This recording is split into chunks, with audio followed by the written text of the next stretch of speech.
Welcome to Week 3, Nexus Fantasy Football League. The recap. This has been an amazing week. This has been a crazy This has been probably my favorite week. Oh, so far, hell yeah. Of all the crazy things, and we have a lot to discuss this week, actually. A lot, man. A lot of big things. If you were paying attention with football, which of course you were, you already know what we're going to get into. Oh, man, we're going to get into a lot. But you know what? I'd like to start off very, very simple, really. Yeah. Hey, do you know who won this week and who got upsets this week?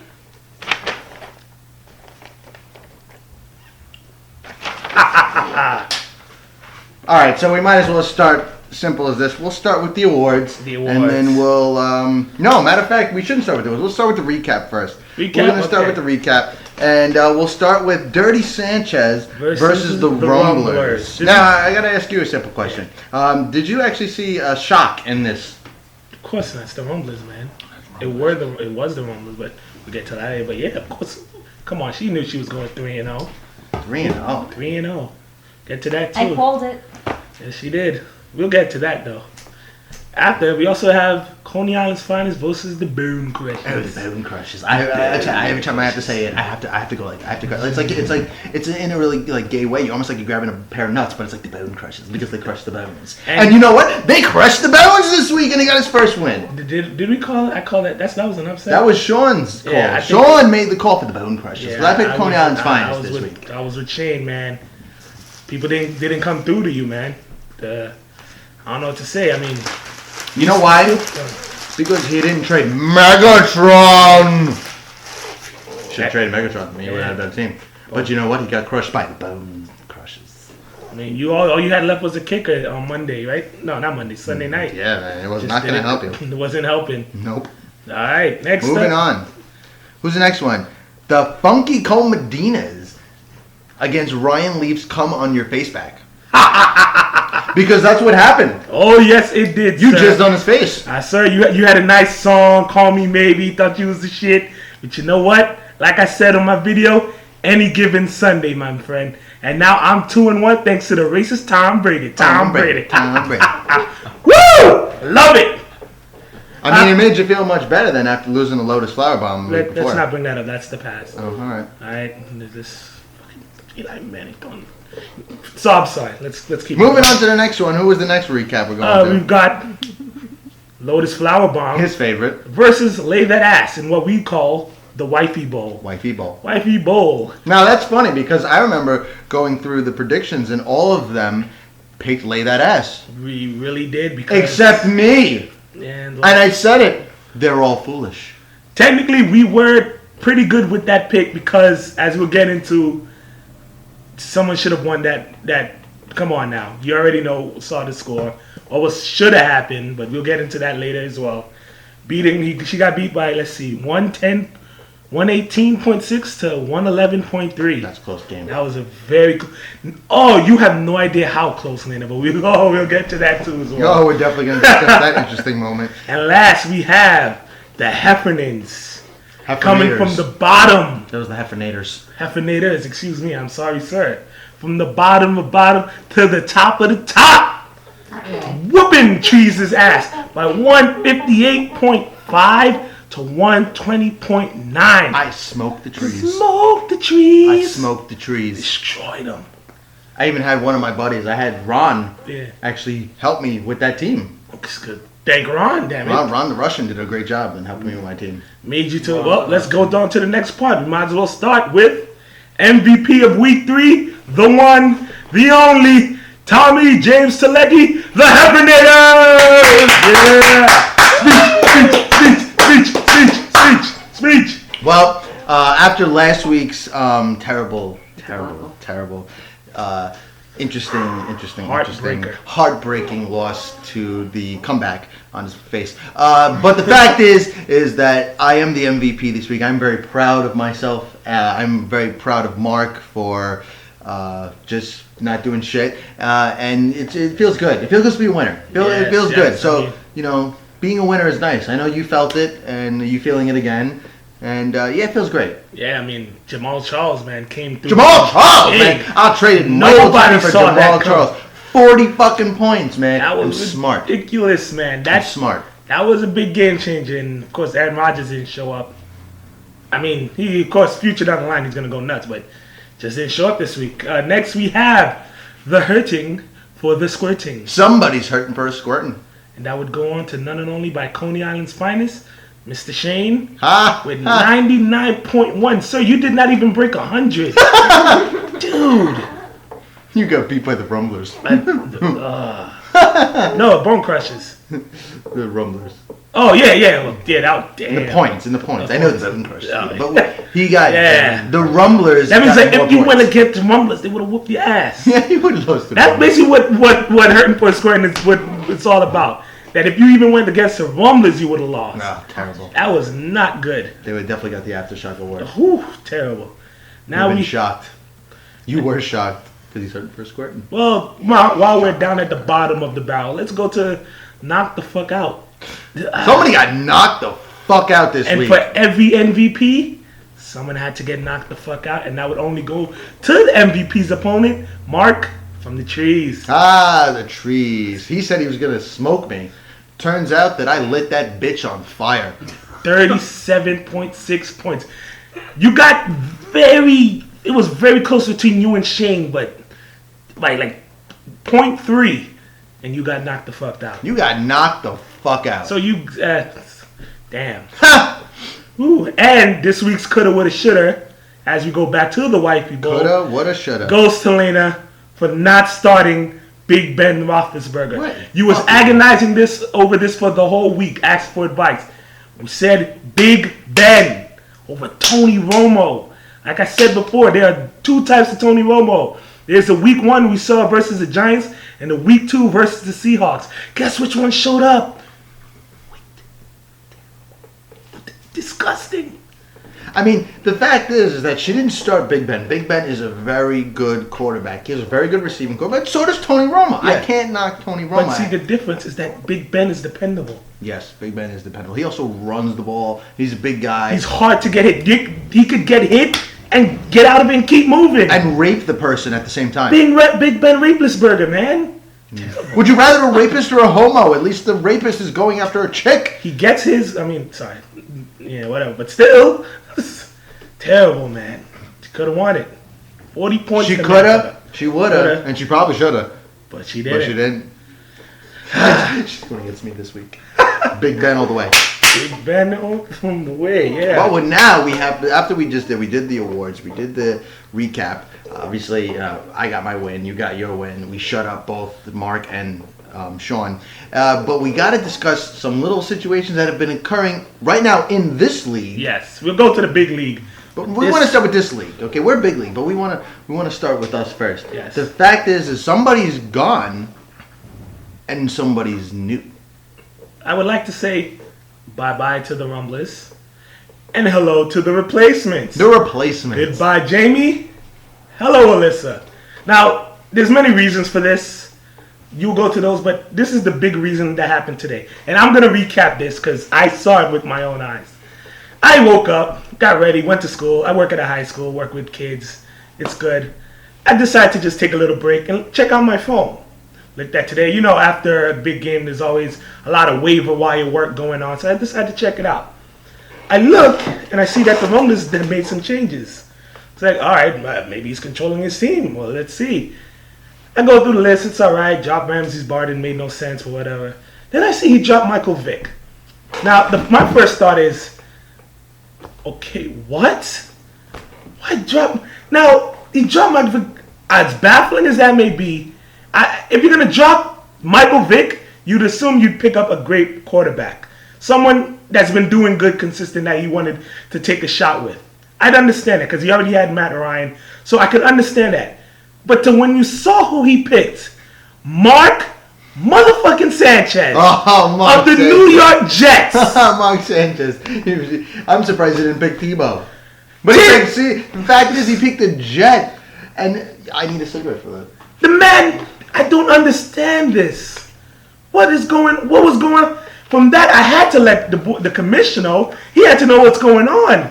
This is terrible. And I just woke up. He just woke up. I had to. I was like, yo, commish, look at the blasphemy that's going on the waiver wire. It's ridiculous. Now, of course, I'm not stupid. I grab Vic because that's what I do. I see an opportunity, I grab it. Always grabs the black man first. And from then on, you fill in the rest. Like, wow. I mean, the fact is that he really wasn't paying attention. He wasn't taking over his team as much. The first 2 weeks, I was really doing most of the work. But the fact is, the fact that you're willing to drop Michael Vick and just pretty much give him away to everybody else, it's just ridiculous after a while. And I mean, it's just an easy win. We don't want easy wins. I mean, you may have won an easy win because you were facing the Rumblers this week, but the fact is you're not facing the Rumblers anymore. You're facing the replacements. And they might replace your ass. We'll get to that. But the fact is that Jamie had to go and Alyssa came in. So now you will not have no more lap tracks. She's actually going to be in the video. Primetime player. Mm-hmm. Welcome.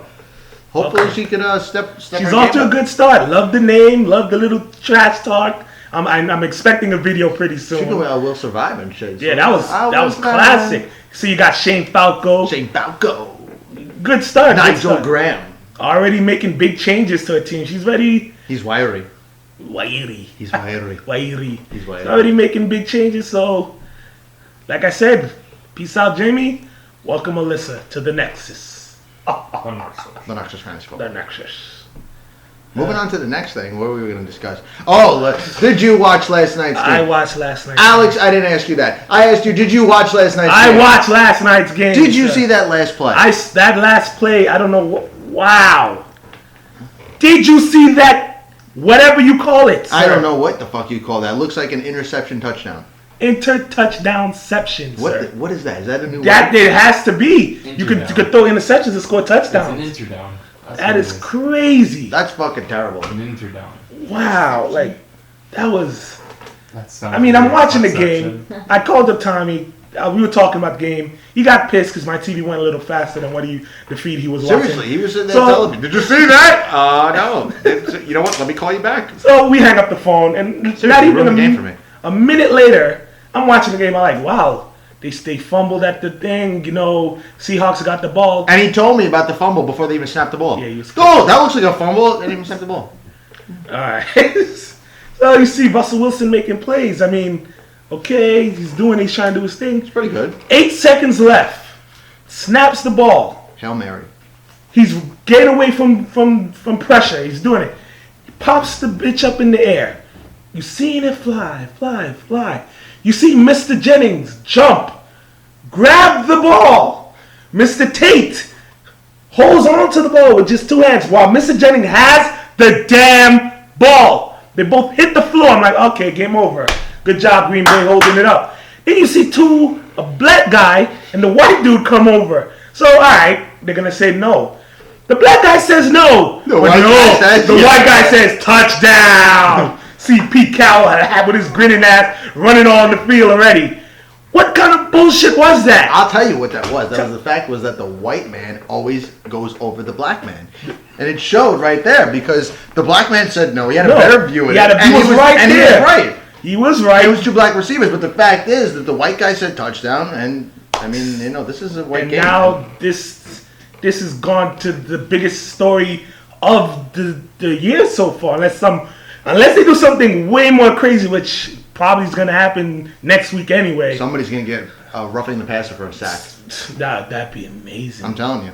Roughing the passer. That was ridiculous. And then today you would think Roger Goodell has the authority to come in and say, no, we've seen the play and we can change it. But no, you know what happens? He says no. The final play is final. That's the ruling on the field. Which I have a theory for is that if he was to reverse it, he would have to admit that these refs are fucking up. Let's go to these refs, by the way. Man, these fucking refs. Yo, this week so far this is the flag league in the NFL.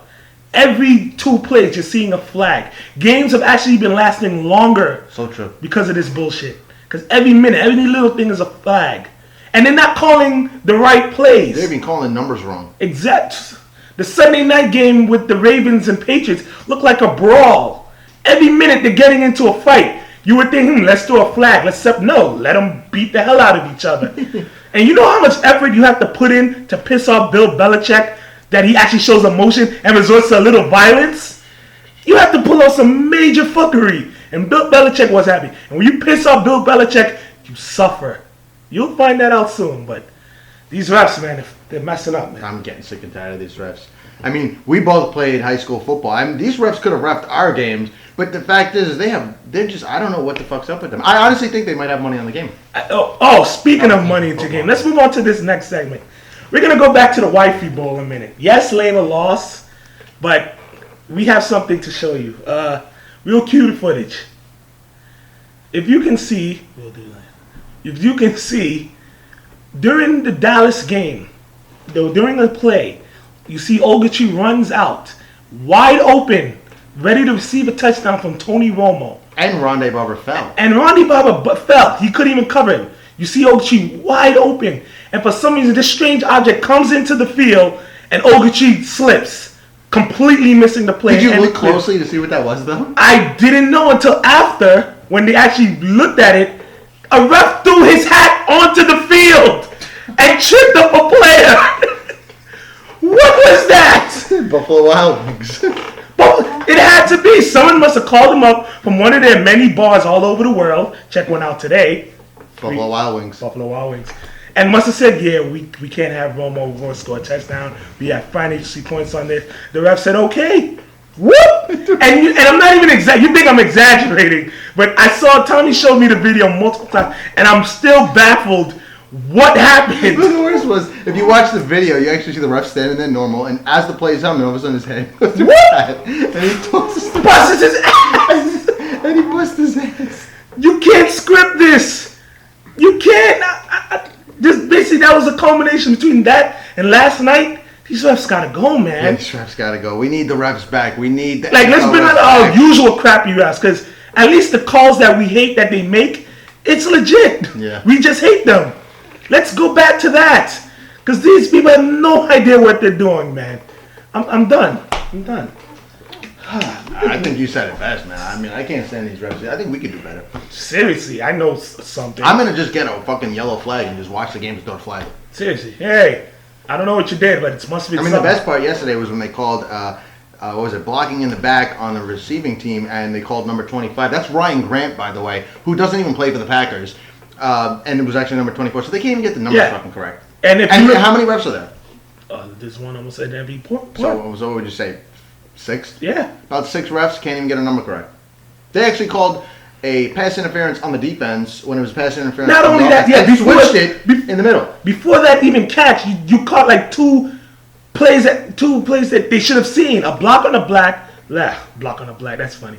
A block on the back by one of the defensive players, that should have been called. Not only that, but Ben Tate, while waiting for the Hail Mary, pushed off Shields.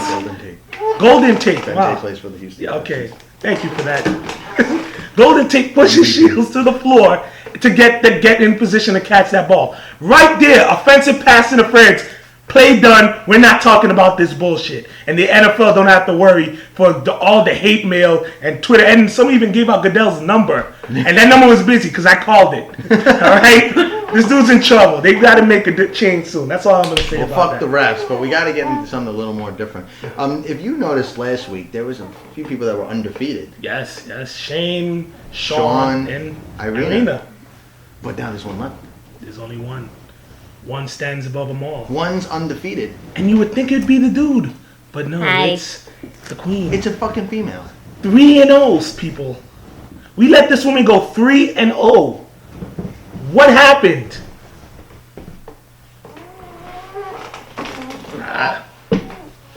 Soon to be 4-0. Oh, Shane. You can't let this happen, man.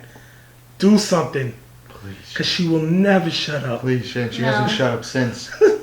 Shane, you don't understand, Shane. Last night, all I kept hearing was, I got 3-0. I got 3-0. At least you got to win. Shane, do something about this. Please don't. Please. No. There it is, people. We've given you the recap. We've done what went down this week. Next, we're going to go to the predictions for next week. That's in the next video. And we should talk about the hopefully eventual demise of Miss 3-0 Queen, Dirty Sanchez. Fuck 'em.